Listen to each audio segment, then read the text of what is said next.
Alright, welcome everybody. So, in this video, I'm gonna go over the Warwick runes that I use, and then I'll be talking about the alternative options that you can do, because you do have options on Warwick. And then I will show you a budget version of a rune page, so if you don't have a lot of IP, you don't have a lot of rune pages, so on and so forth, I got you covered as well. And then I'll be showing the masteries and eventually the item builds. Okay, so this right here is my Warwick rune page. This is what I use, and basically the idea is you get as much CDR as possible. And for me that's 30%, because the only CDR item I ever buy on Warwick is Spirit Visage, so I can get away with 30% without getting overcapped. This, by the way, also happens to be the rune page that the best Warwick main in NA uses. He's probably also the best Warwick main in the world. So basically you just take scaling CDR quints and scaling CDR glyphs, and then because we don't have attack speed on the quints, we have to have clear speed with our marks. So those ones are attack speed.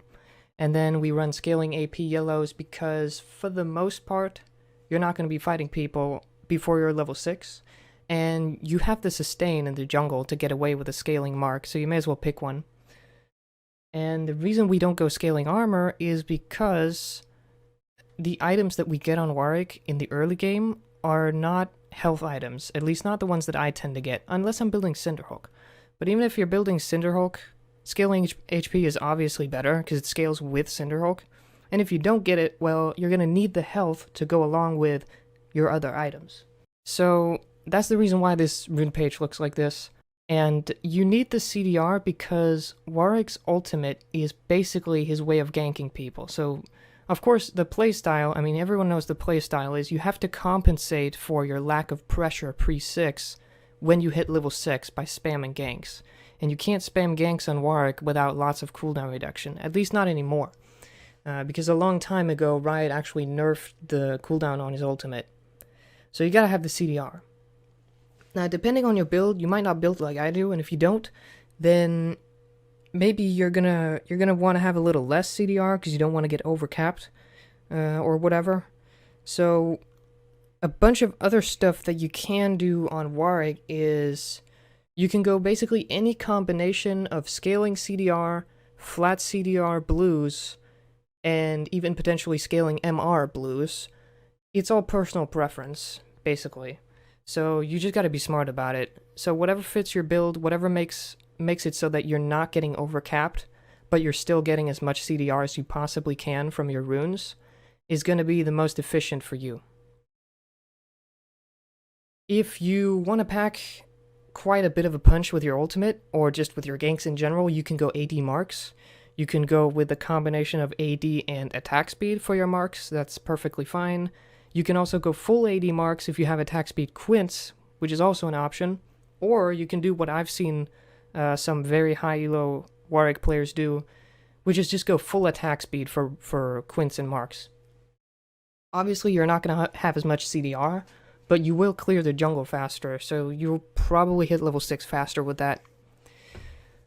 As for the seals, there's no... I mean, getting any other seal is not really an option if you can afford the scaling health. So, I would not recommend anything else. I see a lot of people going flat armor on Warwick for your seals. It's pretty much just a waste. You don't need the early game sustain or defense against the jungle. And if you do, it's probably because you have the wrong mastery setup, which I'll go into in a minute. Because you gotta have the runic armor or whatever it's called. It will set you up so you have enough sustain.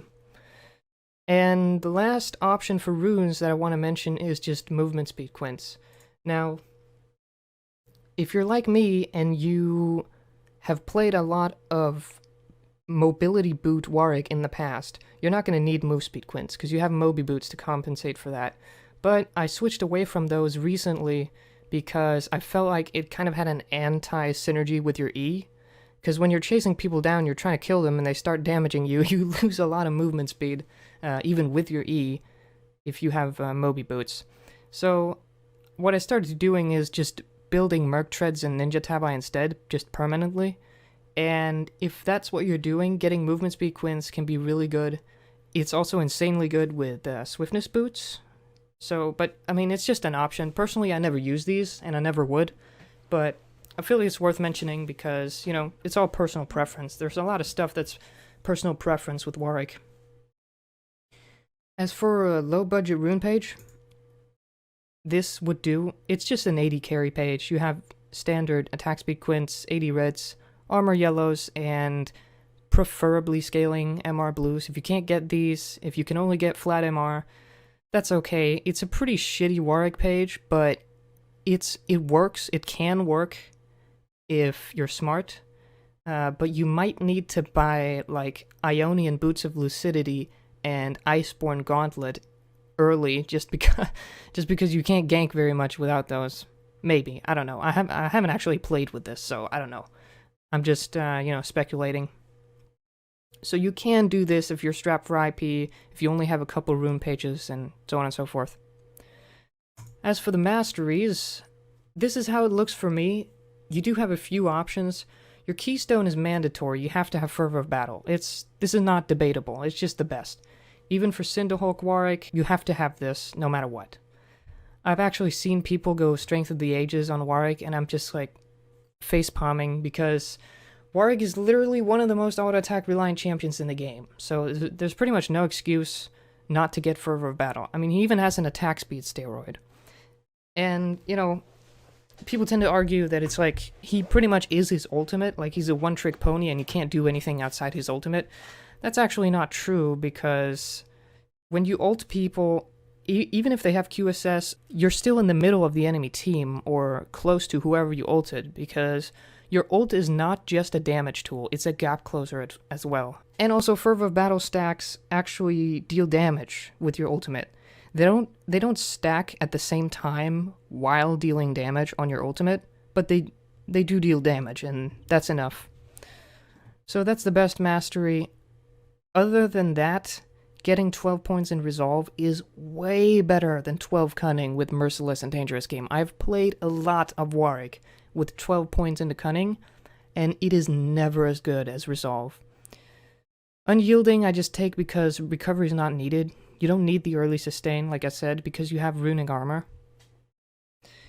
Explorer you take because the early defense from tough skin is not needed. May as well get the extra utility instead. Runic Armor, this is the whole reason you're in this tree. This mastery is amazing on Warwick. You have to have this. It's so fucking good.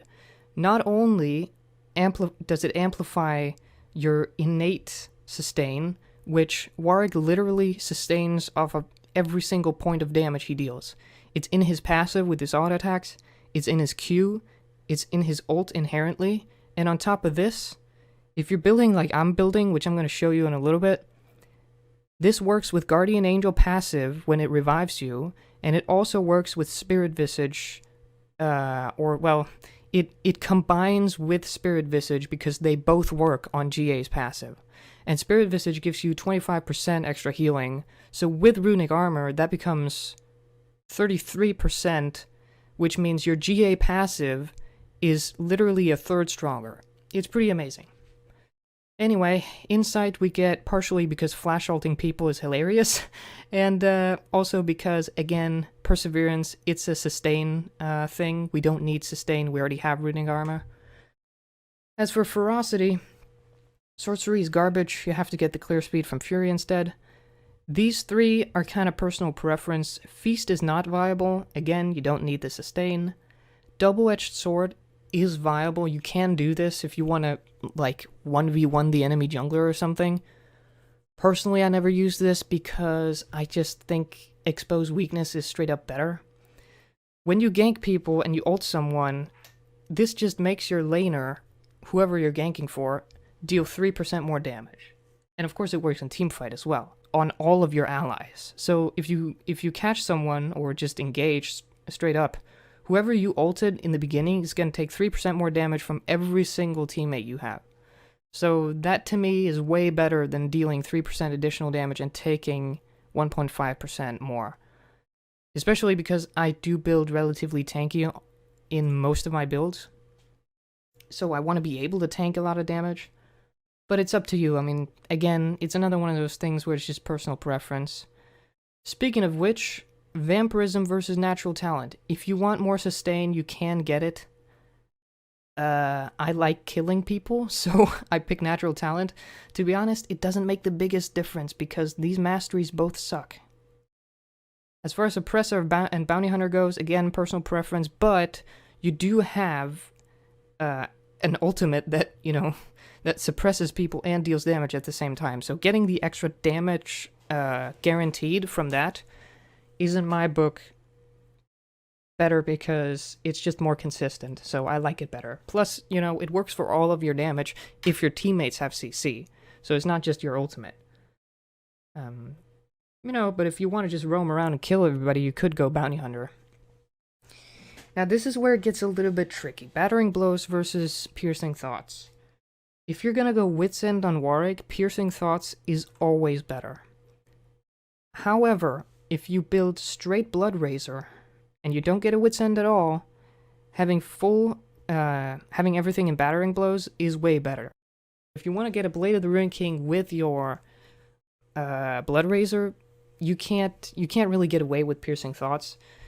Personally, though, I never get Blade of the Rune King, so what I tend to do is just split them 2 points in here and 3 points in here, because half the time I get Wit's End, half the other time I get an instant Blood Razor. So it's just like, I can't really decide which one is better. Warwick pretty much does 50-50 physical and magic damage anyway. He just does a little bit more physical with Blood Razor and a little more magic with Wit's End, but overall, I would say if you split them up like this, you can't go wrong. Your other option is to make 2 Warwick rune pages and decide before you're in the game what jungle start you want to go with, Wit's End or Blood Razor. But I tend to kind of decide as I'm playing the game, so that's why that doesn't really work out for me. So, like I said, I just split up the points. So that's it for Runes and Masteries.